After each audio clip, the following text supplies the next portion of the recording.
도널드 트럼프 대통령은 전임 행정부는 인질 석방을 위해 돈을 지급했지만 자신은 아무 비용을 지불하지 않고 북한에 억류됐던 미국인들을 데려왔다고 밝혔습니다. 이는 북한 지도자 김정은의 올바른 행동이었다며 전 세계의 평화와 안정을 추구하기 위해 다음 달 12일 싱가포르에서 회담을 개최할 것이라고 강조했습니다.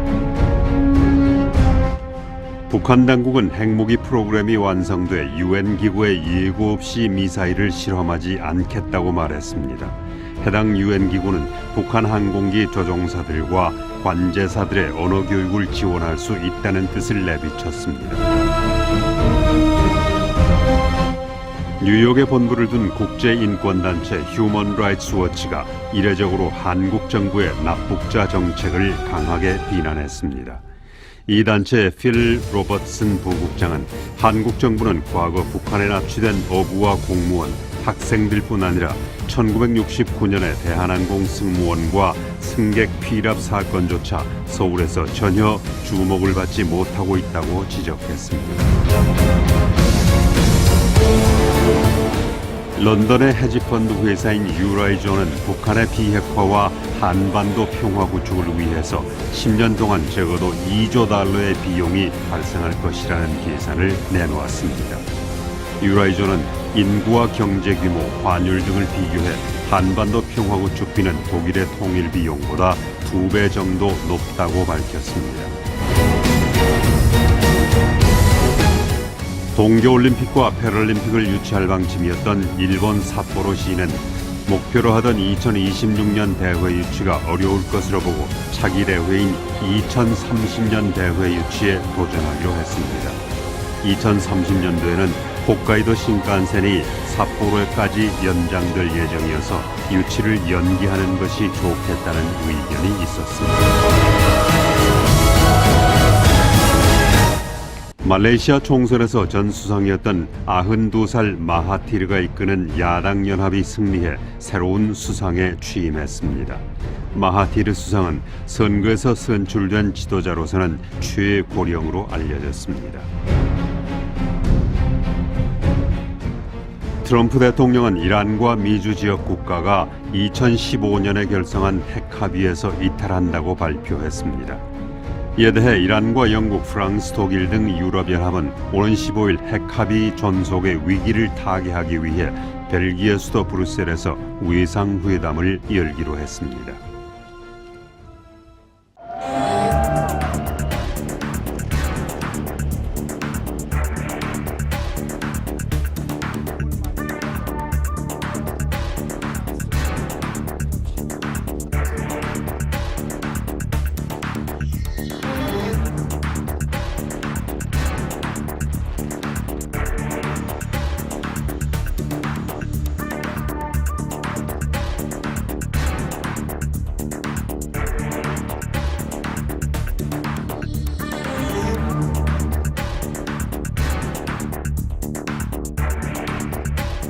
여러 가지 대우를 받은 것은 있습니다만은 첫째 노동을 많이 했고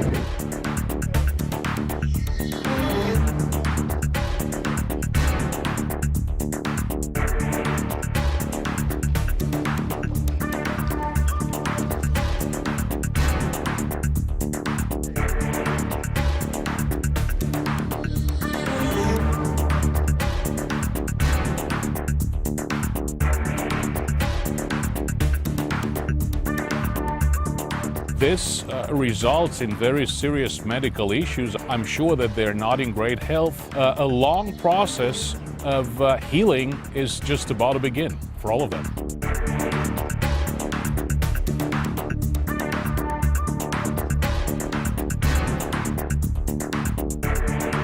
Human rights cannot be sacrificed. Human rights cannot be a bargaining chip.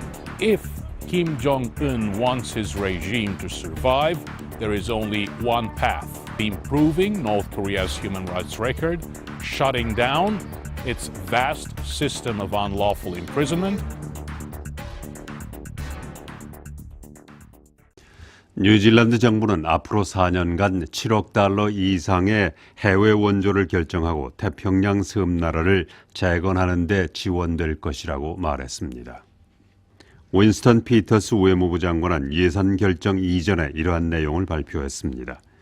이러한 지원금은 태평양 지역 국가의 기후 변화 방지와 다른 긴급 상황에 쓰일 것으로 알려졌습니다. 피터스 외무장관은 뉴질랜드가 지난 국민당 정부 9년 동안 태평양 섬나라 이웃들을 외면하고 지원을 줄여 많은 비판을 받아왔다고 말했습니다. 피터스 장관이 발표한 7억 1,422만 달러의 원조 기금은 해외 개발 지원금을 30% 늘려야 하는 액수로 알려졌습니다. 제신다 아던 총리는 뉴질랜드가 난민들의 목적지가 되고 있다는 것은 새로운 사실이 아니라고 말했습니다. 제신다 총리는 뉴질랜드가 몇 년 전부터 미립국자들의 목적지가 되어왔다고 말하고 이러한 사실은 새삼스러운 일이 아니라고 전했습니다. 이러한 내용은 호주의 피터 듀턴 내무부 장관이 뉴질랜드가 불법 이민자들의 목적지가 되고 있다고 언급하면서 나왔습니다.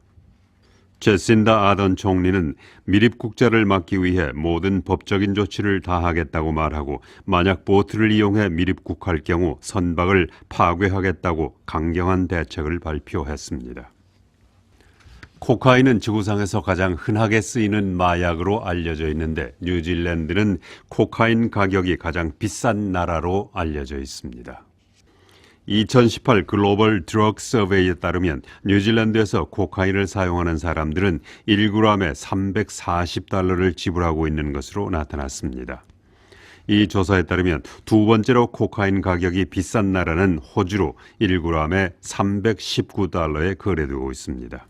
뉴질랜드와 호주는 마약 수입을 엄격하게 금지하고 있기 때문에 이렇게 코카인의 가격이 비싼 것으로 알려졌습니다. 한편 콜롬비아의 경우 코카인 1g에 6달러 86센트, 브라질은 15달러 50센트, 멕시코는 38달러에 거래되고 있어 마약 가격이 가장 싼 것으로 밝혀졌습니다. 오클랜드 지역의 건설 붐을 타고 해외에서 들어온 건설 인부들이 거의 일자리를 찾지 못하고 있는 것으로 알려졌습니다. 이들은 3개월 이상 전에 오클랜드에 들어왔으나 일부 인부들은 이틀밖에 일을 하지 못했고 건설 현장에서 일하는 대신 생계를 위해 대부분 낚시를 하고 지내고 있다고 뉴질랜드 헤럴드가 보도했습니다. AWF Alliance Workforce라고 하는 인력 수급 회사는 16명의 필리핀 건설 인부를 들여왔는데 이 회사는 불법으로 계약을 한 것으로 알려졌습니다. 뉴질랜드 우체국은 3천만 달러의 수입이 줄어들면서 오는 7월 1일부터 현재 편지 요금을 1달러에서 1달러 20센트로 인상한다고 밝혔습니다. 뉴질랜드 국내에서 발송되는 편지는 올해 14% 정도 줄어들 것으로 예상되고 있는 가운데 이로 인한 우체국의 수입은 3천만 달러가 줄어들 것으로 보입니다. 작년 12월 31일을 기준으로 6개월간 발송된 편지는 1년 전에 비해서 4천만 통이나 줄어든 것으로 나타났습니다. 이러한 현상은 은행이나 다른 대규모 업체에서 서면을 통한 업무가 크게 줄어들면서 앞으로도 계속될 것으로 보입니다. 북한에서 정치인들을 위한 기쁨조로 일하던 한 여성과 중국에서 4년 동안 숨어 살던 북한 여성이 오클랜드에 와서 새로운 삶을 개척하고 있습니다. 24살 채모 양과 26살 박모라고 알려진 이들 두 탈북 여성은 오클랜드의 이웃사랑 자선단체의 보호를 받고 있는 것으로 알려졌습니다. 이들 여성은 탈북 이후 한국에서 살 계획이었지만 여러 가지 문제로 어려움을 겪어온 것으로 알려졌습니다. 성경교사를 희망하고 있는 채 양과 간호사를 꿈꾸고 있는 박 양은 북한 정권하의 삶은 생지옥이었다고 말했습니다. 오는 21일부터 뉴질랜드 국내 10개 카운트다운 슈퍼마켓에서 비닐봉지 사용을 하지 않기로 했습니다. 이들 10군데의 시범 실시를 통해서 고객들의 반응을 본 뒤 올해 안으로 182개 전국 카운트다운 슈퍼마켓으로 확대할 것으로 알려졌습니다. 카운트다운의 키리 하나핀 사장은 이 계획이 잘 실시된다면 1년에 350톤의 비닐봉지를 사용하지 않을 수 있다고 말했습니다. 하네핀 사장은 플라스틱 봉지가 우리 환경에 얼마나 많은 영향을 주고 있는지 보고 있다고 말하고 우리의 이코시스템은 아직도 적절하지 않다고 지적했습니다. 뉴질랜드의 사망 원인 중 제일 많은 것이 암으로 나타났습니다. 뉴질랜드에서는 매년 2만 3천여 명이 암에 걸리고 있고 이 숫자는 계속 늘어나고 있다고 뉴질랜드 보건부가 밝혔습니다. 보건부 자료에 따르면 뉴질랜드에서는 매년 9,500명 이상이 암으로 숨지고 있는데 이는 전체 사망자 중 31%를 차지하는 것으로 나타났습니다. 암협회의 크리스 잭슨 박사는 오는 2035년까지는 암으로 숨지는 사람은 50%로 늘어날 것으로 보인다고 말했습니다. 뉴질랜드인에게 가장 많이 나타나는 암으로는 유방암, 대장암, 전립선암, 피부암, 폐암 순으로 알려졌습니다. 뉴질랜드 위클리 다음 시간에 다시 뵙겠습니다. 감사합니다.